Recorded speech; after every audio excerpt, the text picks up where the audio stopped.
Hello అండి, అందరూ ఎలా ఉన్నారు? బాగున్నారా? ఇదైతే అమ్మవారికి ఇష్టమైన ప్రసాదం అండి. ఇందుకు కావాల్సింది పచ్చిశనగపప్పు, బెల్లము, నానబెట్టిన బియ్యము, పచ్చి కొబ్బరి, ఇంకా జీడిపప్పు, కిస్మిస్, నెయ్యి అండి. ఇప్పుడు పచ్చిశనగపప్పు అయితే కుక్కర్లో బాయిల్ చేసుకుంటున్నానండి. దాని తర్వాత ఇప్పుడు పచ్చి కొబ్బరి తీసుకుంటున్నాను, 1/2 కప్పు. నానబెట్టిన బియ్యం తీసుకుంటున్నానండి. ఇది మిక్సీకి వేసుకొని కొబ్బరి పాలు తయారు చేసుకున్నాను. తర్వాత పాన్ పెట్టి ఉడికించుకున్న పచ్చిశనగపప్పు వేసానండి. ఇందులోనే మనకి తీపికి తగ్గట్టు వేసుకుంటున్నాను. నా క్వాంటిటీకి అయితే బెల్లం సరిపోతుంది.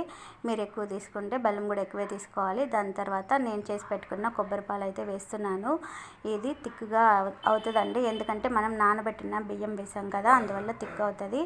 ఇది మీకు ఇంకా కొంచెం పల్చన కావాలంటే కొంచెం వాటర్ వేసుకుంటా సరిపోతుంది. తర్వాత ఇది ఉడికినాక ఇలాచీ పొడి వేసుకున్నాక మనం నెయ్యి వేసుకొని జీడిపప్పు, వెండి ద్రాక్ష అయితే వేయించుకొని ఇందులోనే కలుపుకోవాలండి. బాదం పప్పు కూడా వేసుకోవచ్చు. అంతే అండి, ఇష్టమైన ప్రసాదం. వీడియో నచ్చితే లైక్ చేయండి.